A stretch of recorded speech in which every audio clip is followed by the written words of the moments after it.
Welcome to our channel, Behind My Story. Please like, share and subscribe. He was a dream, the future, or so I thought. But my love was cursed right from the start. Sounds a bit confusing, right? Let me explain. But first, I should probably introduce myself. I'm Carolyn. I was a dreamer. I dreamed of a good, warm, stable, successful life. I wanted a good job. And I wanted to travel around the world a bit with Helen. She was my best friend.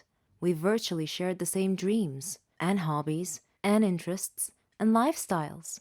We've been friends since we were kids. People often thought that we were sisters. I did too, in fact. She even got jealous if anyone tried to get close to me. Every day, Helen and I worked a little more towards our dreams. Once, when Helen and I were traveling with some of our friends, we had a problem with the hostess on the plane. A gentleman intervened and cleverly solved our problems. His name was Danny. I liked him. A lot. I thought about him often. But whenever I talked to Helen about him, she told me that he was not as amazing as I seemed to think he was. Coincidentally, I met him again at a party of a mutual friend. We talked together till daylight. I told Helen about our encounter, and she expressed her wishes that my love story would have a happy ending. I similarly told her that I hoped she would find the love of her life someday too. Everything would be okay, we figured. Then, one day, I received a letter in our mailbox. It was in weird handwriting, as if the writer had written it with a trembling hand. I opened it curiously. It said that my love for Danny would become a curse if I didn't give him up and get him out of my life. What nonsense, I thought. Whose idea of a silly joke was this? I immediately called Danny and Helen to tell them about the letter. Danny laughed, but Helen was worried and suggested that I should be careful from now on. That same day, Danny had a horrible car accident, but fortunately he wasn't hurt. A detective investigating the case determined that his car brakes had been tampered with. In another incident, a car almost hit me, but it swerved away at the last minute. When I mentioned this incident to Danny, he tried to calm me down and told me to just forget about it. He gave me a beautiful bracelet as a present and proposed. We got engaged, and I couldn't have been happier. I wanted to show the bracelet to Helen, but somehow I seemed to have lost it. I couldn't find it anywhere. Anyway, when I told Helen about his proposal, she was thrilled for me. I spent days shopping for just the right wedding dress. I was so busy with preparations that I forgot all about the ominous letter. I went to the wedding hall early to make sure that everything was ready and prepared.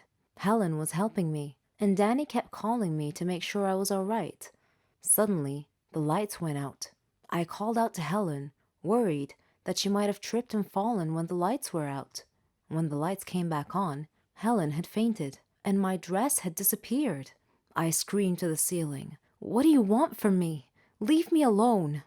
Suddenly, Danny appeared out of nowhere and asked me what had happened. I told him then and there that we must break off our engagement, otherwise the curse the letter mentioned might injure someone or cause someone to die. Then Helen came too and tried to calm me down. She told me to go to the car and that she would get our stuff and follow me. I loved Danny and wanted to marry him, but now I was seriously worried that this curse threat might actually be real. Helen came back carrying a bag and a large suitcase and told Danny not to worry, that she would drive me home and then call him to tell him that we had arrived safely. I was still crying, and Helen was trying to calm me down. When we arrived home, I noticed something strange. Helen was carrying a bag that was partially open, and I glimpsed a piece of clothing stuffed into it. It looked exactly like my dress. I opened the bag and found that it was my dress. I confronted Helen and demanded to know how my missing dress ended up in her bag. I clearly caught her red-handed, and she was unable to answer coherently. I realized at that moment that the source of the so-called curse was Helen.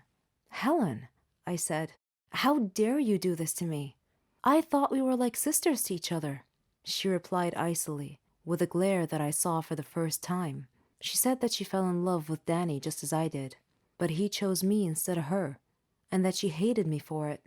She said she won him over and got him to love her instead. Then they both tried to scare me into calling off the wedding so that she and Danny could be together. There are no words to describe how I felt at the time. I replied in a similar tone. I told her that I don't ever want to see her again, or Danny. Neither of them mattered anymore. I never did see Helen or Danny after that day. I'm on a Caribbean island now, sipping on a cocktail. I read in the paper that Danny and Helen had announced their engagement. I'm thinking about what wedding present I should give them, as a surprise. Some people live their lives not fully appreciating what others do for them. They start taking things for granted, thinking that that's exactly how it's supposed to be. Parents sacrifice a lot for their children, and when the children appreciate and try their best in life, that would be worth more than any words can ever describe. My name is Megan, and I hope to inspire you with my story. I lived with my father and my sister Marlene after the death of my mother, who died from an illness. Though I was only 18 at the time, I became responsible for taking care of the whole family. I did everything for them: cooking, cleaning, washing. My father was a great man, and he did his best to make us happy. I supported both my sister and my father. We faced everything together. There was one more person in my life, my neighbor, Dave. We practically grew up together, and our dreams grew with us. He knew everything about our circumstances and supported me often. He proposed to me and we got engaged. Dave chose a flat near my family so we would be close to them. That was very thoughtful of him. We got married and started our lives. I was determined to finish college, and Dave helped me in every way that he could.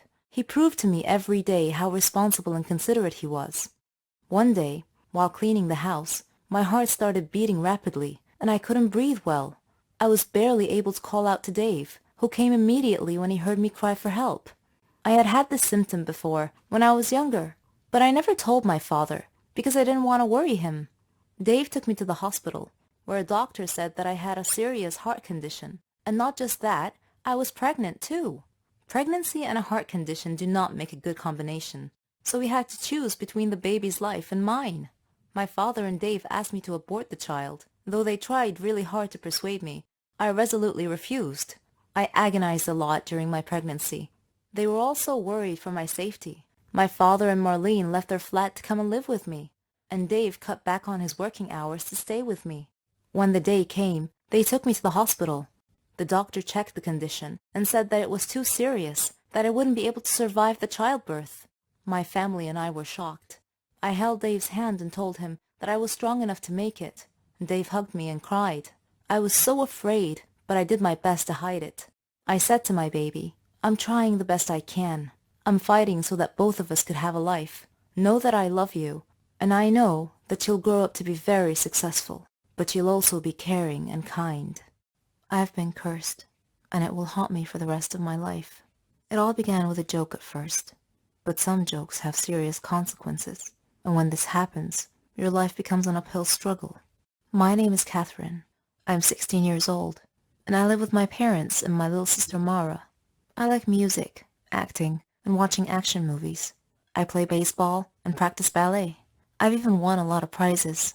I just had one problem. I like to make fun of people. It's like an addiction. I never watched what I said, nor did I care who it hurt.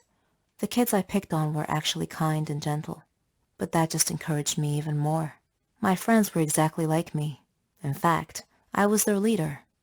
We walked like we owned the school. We had a classmate named Norman.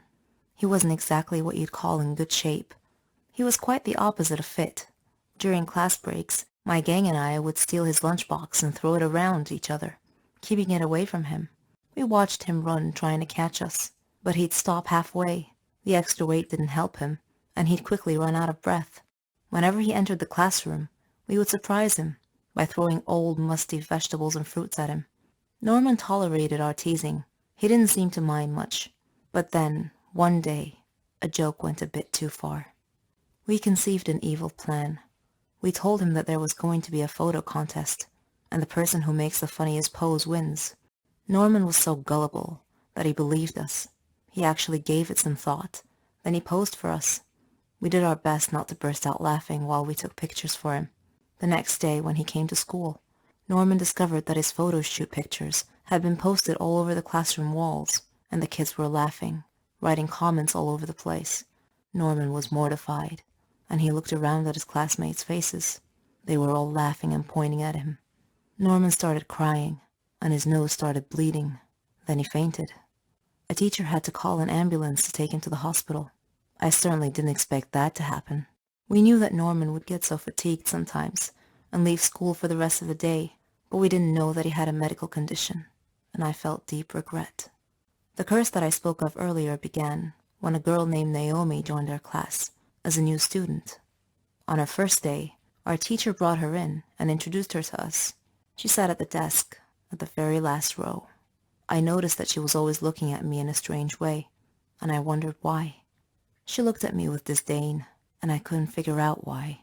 It was my first time meeting her, after all. I avoided her, mainly because her looks made me feel uneasy, and whenever my gang wanted to make fun of her, I told them to leave her alone. I felt there was something about this girl. One day, during science class, the teacher had paired us up to do a lab experiment, and I intended to ask her about the way she looked at me.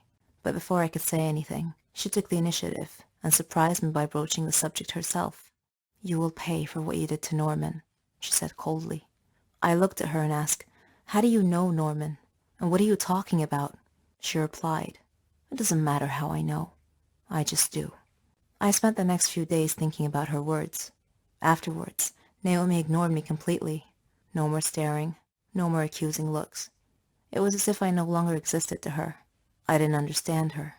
Then came the day. We had a basketball match. It was the championship game, but I was still busy thinking about Naomi's words. During the game, I glanced at Naomi and caught her looking at me, which distracted me. One of the players from the other team suddenly bumped into me, knocking me down and causing me to land badly on one of my knees. The pain I was in. I had to withdraw from the game to be taken to the hospital. At the hospital, the doctor said that I had torn a ligament from my knee and told me that I would need a surgery and a lot of medication. So after going through the surgery, I began taking my medications. It caused me to gain weight, even though I wasn't eating very much, just vegetables and fruits. I asked the doctor about my sudden weight gain, and he told me the medications I was taking were affecting my hormonal balance, which rarely happened, but in my case, it did. He said that I would either have to endure great pain or deal with the overweight because it wasn't going to stop. So there you have it, guys. This is the curse that Naomi cast upon me, the price I had to pay for what I did to Norman. Eventually, I got well enough to take my final exams. When I arrived at school, all my friends took one look at me and started laughing. I was now their target, their prey. One of them said, "You're as large as an elephant." "I'll lose weight once I stop taking my medications," I retorted, but no one was listening. I am now living in a nightmare, and I would like to tell Norman that I'm very, very sorry for everything that I've done.